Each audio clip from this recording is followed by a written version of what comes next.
السلام عليكم ورحمة الله. ازيكم يا احلى اخوات؟ جايه لكم بقى بوصفة معشوقة للجماهير.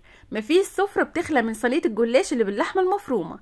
هنعمله مع بعض وهوريك ازاي يطلع معاكي مقرمش من بره ومورق وطري من جوه. بس لو اول مرة تشوفيني ما تنسيش تشتركي في القناة وتعملي لايك وشير. واول حاجة هنعملها مع بعض هنعصج اللحمة المفرومة بتاعتنا. طاسة سخنة كده على النار ونزلت عليها بمعلقة من السمنة، ومعايا كده بصلايه كبيره متقطعه مكعبات متوسطه، وابتدي كده ادي تشويحه كده كويسه للبصله.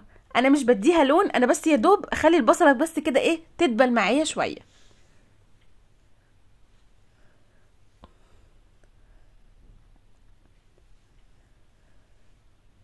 شوحت بقى كده البصلايه بتاعتي كويس، انزل عليها باللحمه المفرومه بتاعتي. معايا هنا 300 جرام من اللحمه او الكميه اللي انت هتعمليها. بقلب بقى كده اللحمه بتاعتي في قلب البصل كده كويس، وانزل عليها بالبهارات بتاعتي. معايا كده نص معلقه من الفلفل الاسود ونص معلقه من الملح ونص معلقه من السبع بهارات، واديها كده تقليبه حلوه.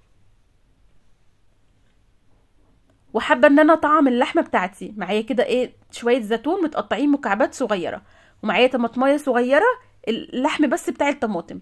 حابه تضيفي فلفل سبايسي عليها ضيفي، او فلفل الوان، اي حاجه اي حشوه انت حابه تضيفيها عليها ضيفيها. قلبت بقى كده اللحمه بتاعتي تقليبه في التانية كده، وتوطي عليها النار لغايه لما تشرب معاكي السوائل بتاعتها كلها. ومعايا كده قد 3 معالق من السمنه ومعاهم معلقه من الزيت. معلقه الزيت دي بتدي توريقه حلوه قوي لصينيه الجلاش. دهنت كده الصينيه بتاعتي دهنه كويسه من السمنه، ومعايا لفه الجلاش بتاعتي انا قايساها مقاس الصينيه بالظبط، وخدت الاطراف بتاعتها حطيتها برده في قلب صينيه الجلاش. ما رميتهاش، لا انا حطيتها برده في قلب صينيه الجلاش. باخد بقى كده ورقتين من الجلاش، وبين كل ورقتين وورقتين دهنه كده حلوه من السمنه، علشان دي اللي هتدينا التوريقه الجميله بتاعت الجلاش.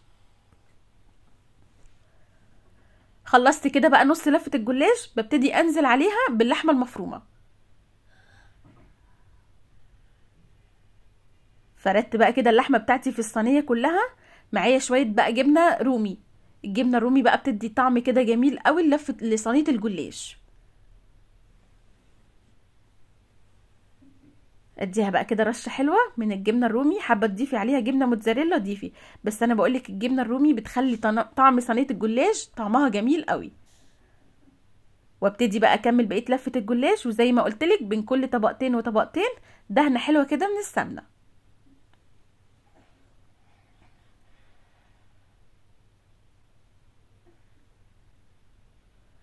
خلصت بقى كده لفه الجلاش كلها. ابتدي بقى قطعيها، ادهنيها كده سمنه من على الوش. اخر حاجه ادهنيها سمنه كويسه وقطعيها زي ما تحبي، مثلثات او مربعات اللي يعجبك. انا هنا قطعتها مثلثات. معايا بقى كده بيضه نزلت عليها برشه من الملح ورشه من الفلفل الاسود وكوبايه من اللبن. اقلبهم بقى كده تقليبه كويسه، وابتدي اسقي بيهم الصينيه بتاعتي.